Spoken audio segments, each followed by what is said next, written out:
নেতানিয়াহুর জন্য দুঃস্বপ্ন হতে যাচ্ছে আরব ন্যাটো। কেন হতে যাচ্ছে? চলুন দর্শক, আজকে আন্তর্জাতিক নিউজ পর্যালোচনায় আমরা তা খোঁজার চেষ্টা করি। কাতারের রাজধানী দোহায় 9 সেপ্টেম্বর হামলা চালায় পার্শ্ববর্তী দেশ। চাঞ্চল্যকর এই হামলায় প্রাণহানির ঘটনা ঘটে এবং এই সময় সৌদি আরবের ওপর দিয়ে দোহায় মিসাইল নিক্ষেপ করেছিল সেই দেশটির দাবি যুদ্ধবিমানগুলো পার্শ্ববর্তী কোনো আরব দেশের আকাশ সীমায় প্রবেশ করেনি। মার্কিন সংবাদ মাধ্যমের উদ্ধৃতি দিয়ে 13 সেপ্টেম্বর এক প্রতিবেদনে এই তথ্য জানিয়েছে ইসরায়েলি সংবাদ মাধ্যম জেরুজালেম পোস্ট। ওদিকে সংবাদ মাধ্যমের যে কথাটা বলছে সেটা হচ্ছে, ইসরায়েলি বাহিনী লোহিত সাগর থেকে পাঠানো যুদ্ধবিমান ব্যবহার করে কাতারের দোহায় অবস্থানরত দুষ্কৃতকারী নেতাদের লক্ষ্য করে এই মিশনটি চালিয়েছে তারা, এবং মিশনটি সাকসেসফুল হয়েছে বলে তারা জানিয়েছে। ইসরায়েল সবসময় বলে থাকে তাদের দেশকে অস্থিতিশীল করার জন্য পার্শ্ববর্তী কিছু দেশের দুষ্কৃতকারীরা দোহায় অবস্থান করে। সেই গোয়েন্দা তথ্যের ভিত্তিতে তারা এই পদক্ষেপ নিতে বাধ্য হয়েছে। এখন আমরা দেখে আসি নেতানিয়াহুর জন্য দুঃস্বপ্ন কেন হতে যাচ্ছে আরব ন্যাটো। এখানে ন্যাটো কিন্তু দর্শক আপনাকে মনে রাখতে হবে, ন্যাটো একটি রূপক অর্থে ধরা হয়েছে। যেমন ন্যাটো 32টা দেশের, ইউরোপের 32টা দেশের একটা সংগঠন। আর এখানে আরব যে ওআইসি আমরা বলি, আরবে এখন যে দেশের যে আলোচনা হচ্ছে সেখানেও এই আদলে কিছু করা যায় কি না, সেজন্য ন্যাটোর আদলে কিছু করা যায় না, সেজন্য এটা বলা হচ্ছে। এখন মূল রিপোর্ট যদি আমরা দেখি তাহলে আপনাদেরকে বলতে পারি যে মধ্যপ্রাচ্যের যে জিওপলিটিক্স, এটাতে বড় ধরনের পরিবর্তনের ইঙ্গিত দিচ্ছে নতুন এক উদ্যোগ, যেটি আরব ন্যাটো নামে আখ্যায়িত করেছেন অনেকে। এখানে কে কে থাকবে চলুন দর্শক দেখে আসি। সেখানে থাকবে সৌদি আরব, মিশর, জর্ডান, সংযুক্ত আরব আমিরাত, কাতার সহ কয়েকটি আরব রাষ্ট্র একসাথে আঞ্চলিক নিরাপত্তা জোট গঠনের আলোচনা শুরু করেছে। তাদের উদ্দেশ্যটা কি? তাদের উদ্দেশ্য হবে হামলাকারী দেশে সামরিক আগ্রাসন ও দমন নীতি মোকাবেলা করা, একই সাথে ইরান ও অন্যান্য আঞ্চলিক চ্যালেঞ্জে অভিন্ন অবস্থান নেওয়া। তার মানে এটা পুরোটাই হচ্ছে আরব যে দেশগুলো করতে যাচ্ছে, আরব যে 8-10টা দেশ একত্রিত হচ্ছে, এই সংখ্যাটা আরও বাড়তে পারে বলে জানা গেছে। তারা ন্যাটো যেভাবে কাজ করে, ন্যাটো একটা দেশের হয়ে অন্য দেশ কাজ করে, সে আদলেই হবে। এখানে এর ফলে কি হবে? এর ফলে আরব রাষ্ট্রগুলোর মধ্যে নতুন সমীকরণ দেখা যাবে। সমীকরণটা কি? দীর্ঘদিন ধরে আরব বিশ্ব বিভক্ত, এটা আমরা সবাই জানি। কারোর সাথে যুক্তরাষ্ট্রের ঘনিষ্ঠ, আবার কারোর সাথে রাশিয়া বা চীনের কৌশলগত বন্ধুত্ব রয়েছে।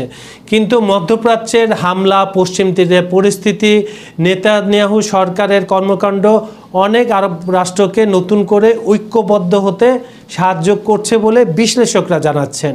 এই আরব ন্যাটো যে বলা হচ্ছে, এটা লিড দেবে সৌদি আরব। আর এখানে কি কি থাকবে? এখানে থাকবে সামরিক জোটে প্রথম থাকবে প্রতিরক্ষা সহযোগিতা, একটা দেশ প্রতিরক্ষা খাতে আরেকজনকে সাহায্য করবে। গোয়েন্দা তথ্য বিনিময়, যেটা সবচেয়ে গুরুত্বপূর্ণ, এক দেশের গোয়েন্দা আরেক দেশের গোয়েন্দা সংস্থার সাথে তথ্য বিনিময় করবে। সীমান্ত নিরাপত্তা, একটা দেশের করিডোর নিরাপত্তা নিয়েও আলোচনা হবে এবং সাইবার প্রতিরক্ষা অন্তর্ভুক্ত করার কথা বলা হচ্ছে।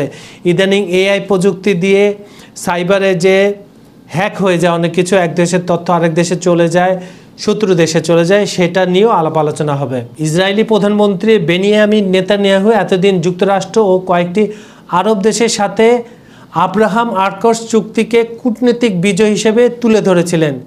কিন্তু যদি আরব ন্যাটো বাস্তবায়িত হয় তবে তা তার জন্য এক বড় ধাক্কা হবে বলে তিনি মনে করেন, এবং তিনি স্বীকারও করে নিয়েছেন কিছুদিন আগে যে আরব দেশের সাথে বিচ্ছিন্ন হয়ে যাচ্ছে ইসরায়েল।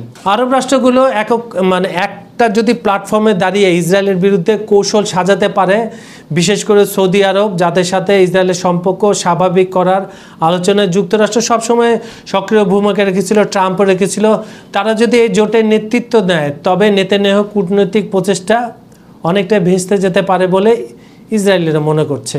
আঞ্চলিক ও বৈশ্বিক প্রতিক্রিয়া, ওয়াশিংটন পরিস্থিতি গভীরভাবে পর্যবেক্ষণ করছে। একদিকে যুক্তরাষ্ট্র চায় আরব দেশগুলো ইসরায়েলের সঙ্গে সম্পর্ক স্বাভাবিক রাখুক, অন্যদিকে মধ্যপ্রাচ্যের নতুন সামরিক জোটের যে আবির্ভাব হচ্ছে তাদের স্বার্থের সাথে সাংঘর্ষিক হতে পারে এই জোট। অন্যদিকে রাশিয়া ও চীন এই উদ্যোগকে স্বাগত জানাতে পারে, কারণ এটি পশ্চিমা ব্লকের প্রভাব কমাবে। আর এই পুরো বিষয়টা নিয়ে যদি আমরা শেষ কথা বলি দর্শক, তাহলে আরব ন্যাটো এখনও প্রাথমিক আলোচনার দিকে রয়েছে। এটা এখনো বাস্তবায়িত হতে অনেক সময় লাগবে। তবে যদি এটা বাস্তবায়িত হয় তবে মধ্যপ্রাচ্যের ক্ষমতার ভারসাম্যে অনেক পরিবর্তন আসবে। আর সবচেয়ে বড় চাপে পড়বেন নেতানিয়াহু এবং তার সরকার, যার জন্য এই জোট হয়ে উঠতে পারে সত্যিকারের এক দুঃস্বপ্ন। আমরা সেদিকে তাকিয়ে আছি। এই আরব ন্যাটো জোট কবে নাগাদ হবে, যদিও হয় কোন কোন দেশ এতে থাকবে, এদের প্রভাব কতটুকু থাকবে, রাশিয়া চীন কিভাবে তাদের সহযোগিতা করবে, যুক্তরাষ্ট্র এটা কীভাবে দেখবে, এসব সময় বলে দিবে।